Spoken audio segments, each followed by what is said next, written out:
Stories of this past week was that ruling by the Court of Appeal, quashing that earlier High Court ruling. Of course, the Court of Appeal was to either uphold that ruling or quash it. It did quash that ruling, and the printing of presidential ballot papers by Al Ghurair will go on. The IBC did give some dates on when to expect those ballot papers. There has been a lot of reactions, mixed reactions on this ruling. Let's listen to some of them. Uzi ni tarehe 8 mwezi wa 8, mahakama imeamua. Sasa kwa sababu mahakama imesaidia watu wa mtego ya kunasa, ili wawache kupoteza muda wao na muda wa Wakenya kumangamanga kotini na makesi.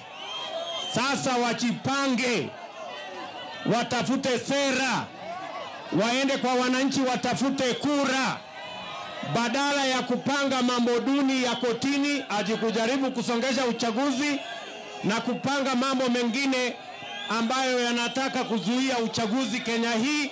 Wakenya wako tayari kwa uchaguzi. Right. That is a reaction by the Deputy President William Ruto on that ruling by the Court of Appeal. And that has been the kind of narrative that Jubilee have been pushing, that NASA are trying to postpone the election or derail the election. Dismas, what's your take on that? Is it propaganda, or is it a real messaging tactic? In my view, that's poorly crafted propaganda.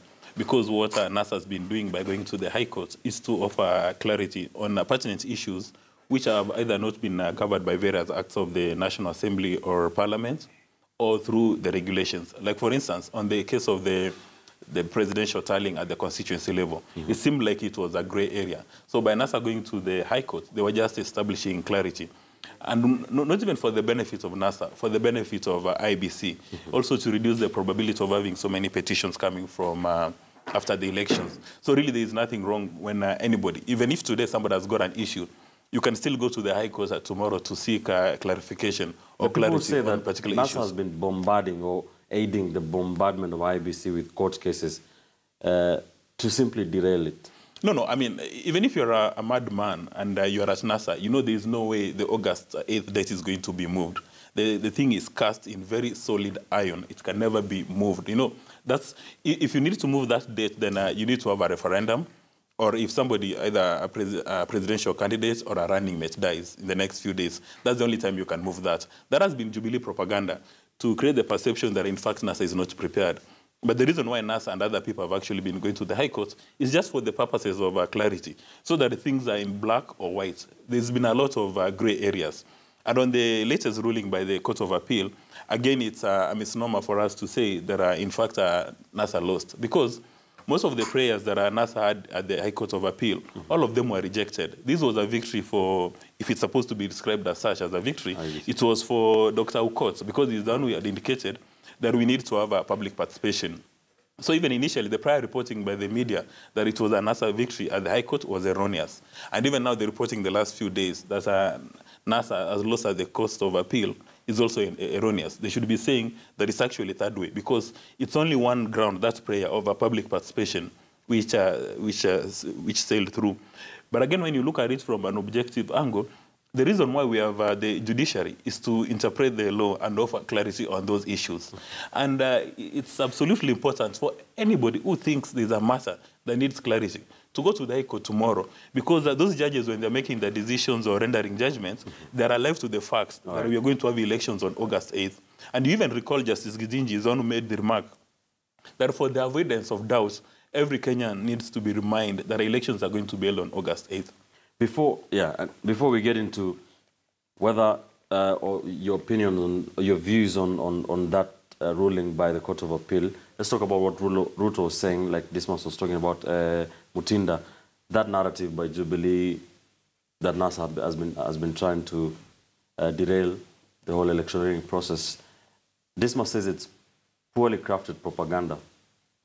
Let me first say that I am not among the people who have a problem with anyone going to court, because I am actually very happy when the institutions we created in the 2010 Constitution are tested. Right. And the only way to test them is to take such issues to them. Again, our electoral history is such that there is reason for anybody to be concerned. And to me, having a credible electoral process is also very, very important. It really, you know what it did to our country in 2007, 2008. And for those who care about our country remaining united and reducing antagonism due to election issues, then they should also be attentive about what is it that we need to do to have a credible. But let me say this, having said that, that of all cases, there is one that makes Ruto's remarks not necessarily propaganda that is out of the way. I don't know whether you follow. There is a case that has been filed in court that I think the High Court dismissed it and they've appealed. That was to do with if the integrated electoral system fails, then IBC as a basis to postpone the election. Now, on that particular one, then Ruto is right to say what he's saying, because the prayer is very direct on that particular one, that if at all and for any reason these machines fail, then the IBC has got, that has been the argument of NASA, has got all the rights to postpone an election until these machines are functional. Now, on that particular point, then you can't say that Ruto is out of his way when he says that, because the prayer is there, that if at all and for any reason these machines fail, or this system fails, then IBC should be allowed to postpone the election. And they are saying that in law, they've got that power. So you really can't dismiss... So you think the intention is there? So that is there. So it is not in all the cases, but on this one, it is explicit. They are actually asking for it. Ben, now that's a germane issue he talks about. Now the question is, who determines on August 8th that the technology has failed? Is it going to be Chebukati? Is it going to be the returning officers? And how do you determine, what are the parameters that you must achieve for you to say the technology has failed? Because in other parts of the Kenya, it could be the battery is running low, maybe at 10%. So at that stage, does the returning officer say, because my batteries are at 10%, now the technology has failed, or when the system has entirely collapsed? Right. So it's important for us to know, because right now there is a deficit of trust from all the political parties.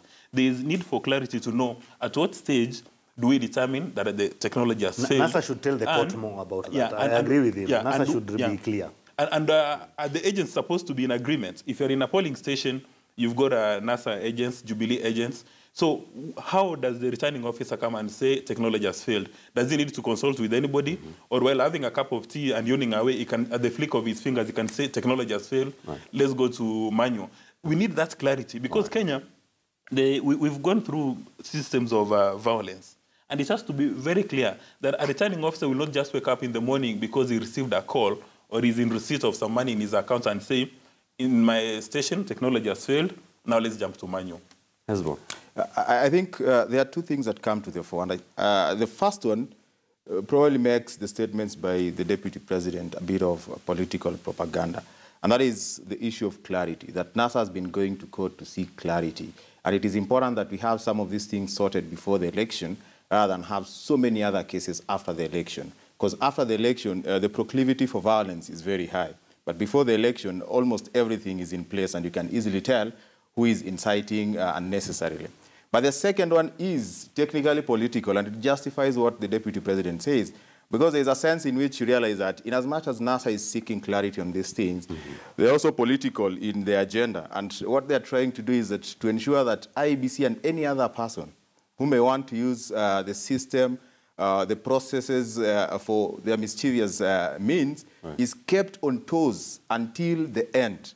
And therefore, the fact that they've been taking IBC to court, seeking clarity on certain issues, they're actually calling the attention of almost everyone, you know, from all over the world, to the whole process of the election period in Kenya, and how people are going to vote, how counting is going to take place, how relaying of votes is going to be done by IBC, so that there is that consciousness, you know. So people want to believe that they want to postpone the election. But from where I see it, they just want to ensure that anyone who intends to have certain mischief does not even get that time.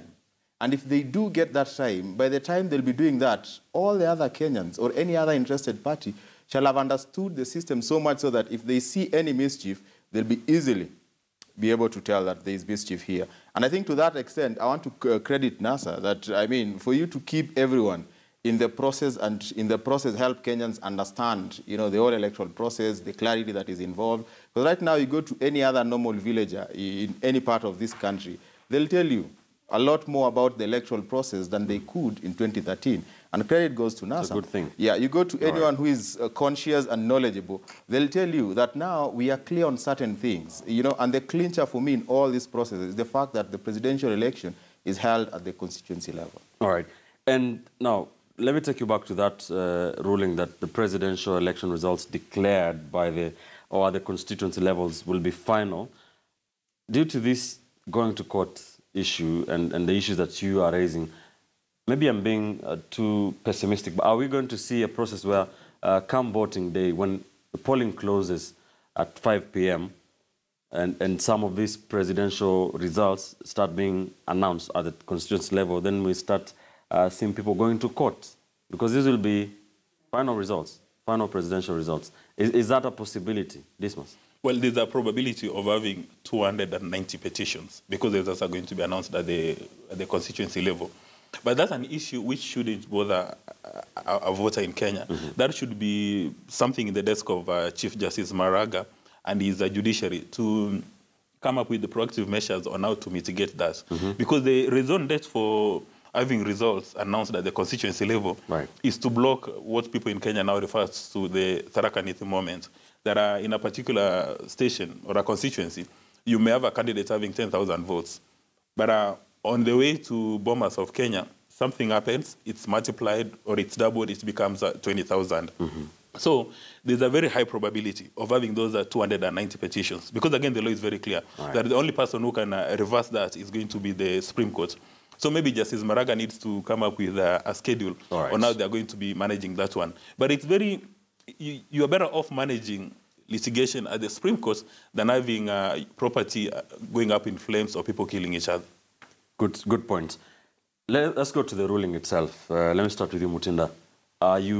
What is your feeling of that, the presidential ballot printing ruling by the Court of Appeal last week? You know, I told you that I am a believer in our institutions. Mm-hmm. They gave their verdict. You have no qualms with it? No, they gave their verdict, and actually, even NASA itself seems to have been in agreement with whatever verdict, because they've said that they are not going to appeal. So that is the decision of the judiciary, and there is how you challenge decisions of the judiciary. So if there is anyone who's not satisfied, then they know what to do. And like I've said, NASA were the ones who were expected to not to be satisfied by it. They seem to have accepted and have said that they are actually not going to challenge. So why should I have a problem with that if the people who had even gone to court seem to be satisfied? To me, like I said, it has been an opportunity to test our judiciary, and it has come out as more assertive than it was previously, and that is what, to me, is impressive and should be encouraged more, that every of these institutions need to occupy their space and assert themselves and effectively play their role as envisaged in our constitutional dispensation. I think the courts did their bit. Yeshua says it is not NASA who would have been dissatisfied, but did you expect that ruling by Court of Appeal? Well, my expectation was that they were going to uphold the High Court ruling, because when you saw those three judges, in my mind, they appeared like they did a lot of research, especially on the matter of public participation. But again, this was a three-bench. When it went to the Court of Appeal, it was a five-bench. Yeah, and you know the rulings, and especially public participation, that's a moment for Kenyans to go back and come up with now very solid pieces of legislation on the meaning of public participation. Because some people would say that anything which has gone to the National Assembly or the Senate is covered under public participation, because it's assumed that the members of the Senate and National Assembly represent the cumulative interest of the Kenyan people. And maybe that would be public participation. But others are saying that sometimes when people are elected to these two houses, they stop being representing people and they become a cartel player. So they do not necessarily represent our views. And I think we need to review that so that we actually know where we sit on that. But speaking with some other lawyers, they said that NASA did very shoddy investigations on the Allegorai thing, that there's no way you would expect a serious lawyer in the league of James Orengo to go to court with the newspaper cuttings, knowing today with the Photoshop, you can come up with all manner of evidence. Had they done any basic research, they would have discovered that the name Al Ghurair is a common name in that part of the world, like Onyango, Omondi, or even Kavemba, that every other person uses that name. So that the fact that you have Kamau going to, for instance, if you have Kenyatta going to Dubai, does not necessarily mean that that's a relative of President Kenyatta. It could be anybody. Maybe President Kenyatta is not a good name. If you have Omondi going to Dubai, does not necessarily mean that is related to a big Omondi in Kenya. So it was a case of a very shoddy investigation.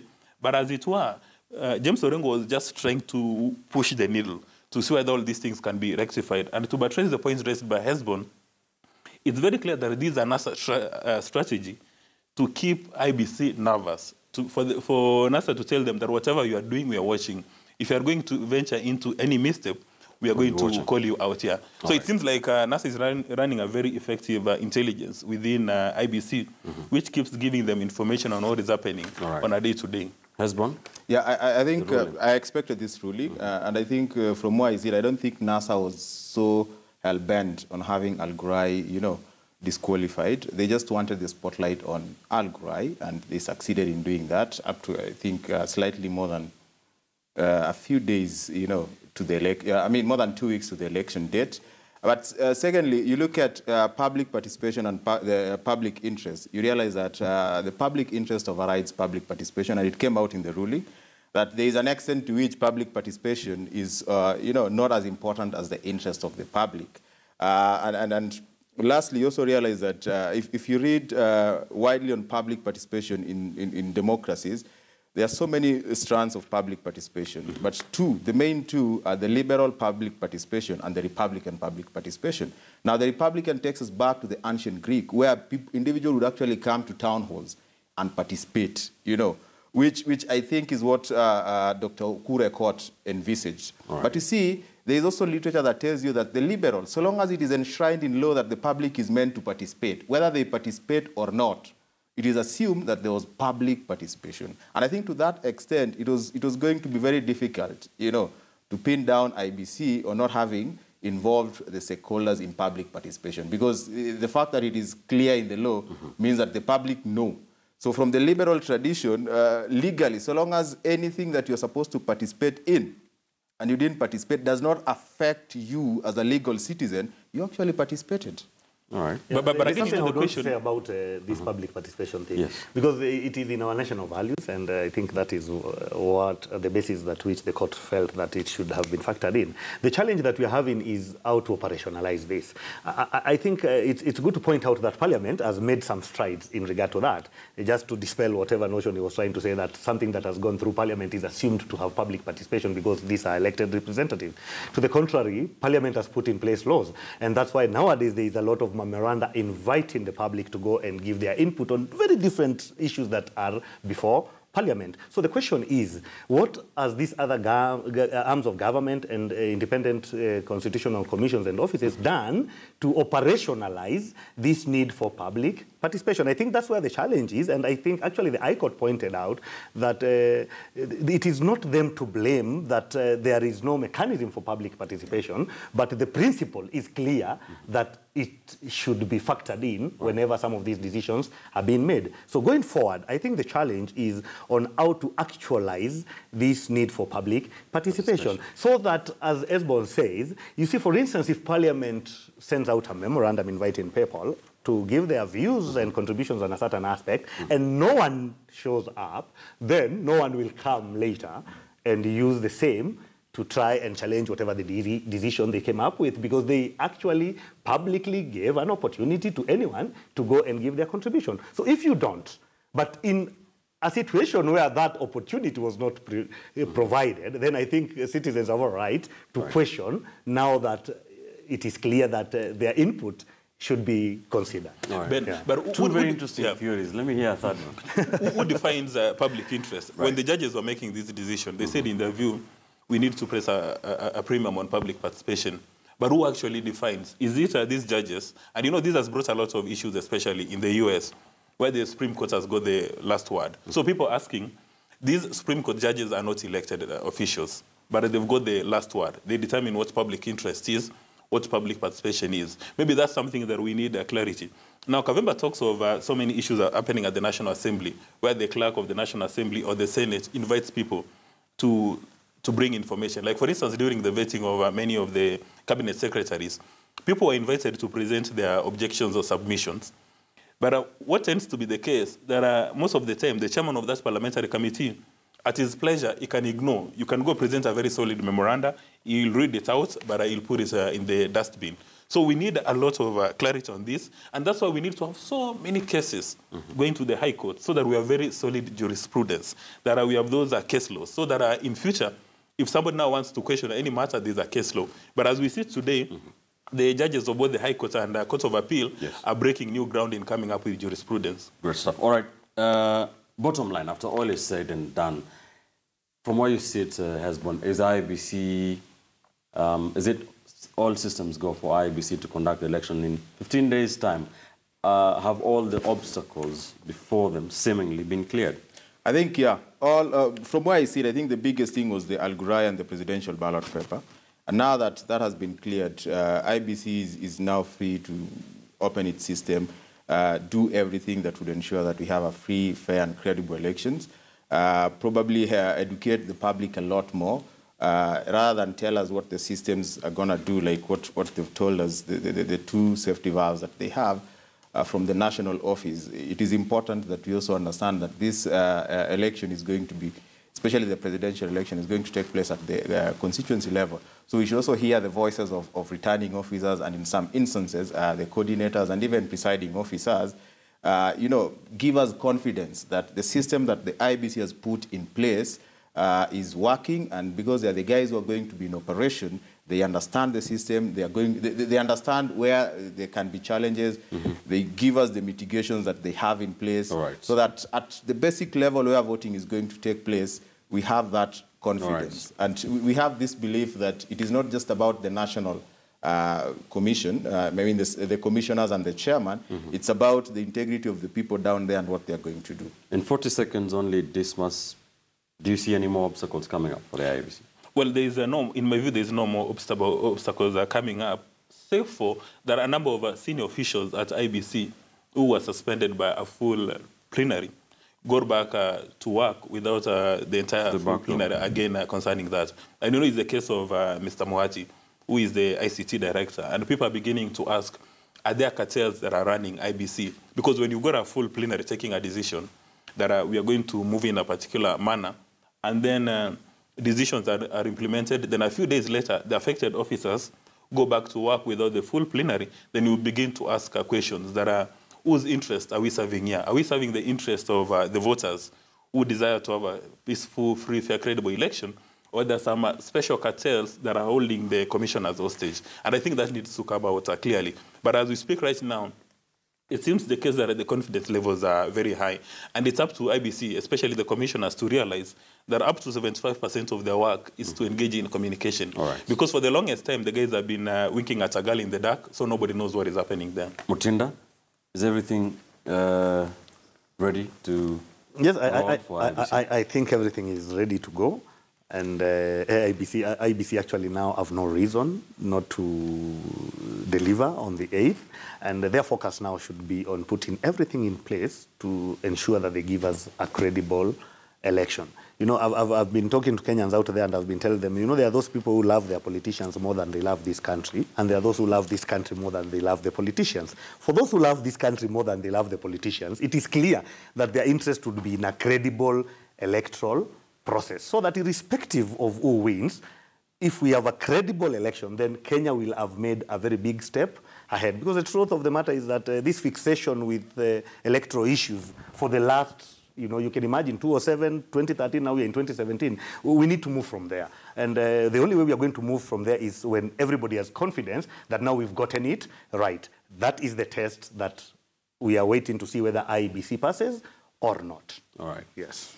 All right. When we return after this quick commercial break, still ahead on the campaign trail, a lot has been said, including NASA's allegations that Jubilee will use police and military to try and hold on to power despite what happens on the election Jubilee have been rubbishing that, defending the acting Interior CS Fred Matiang'i on some of the aspersions that have been cast. We shall be taking a look at that. Jubilee have been calling for peaceful elections. Jubilee have been saying, NASA has been saying, we are peaceful. We want a credible election. We'll talk about all that when we come back shortly here on Sunday Edition. Don't go too far.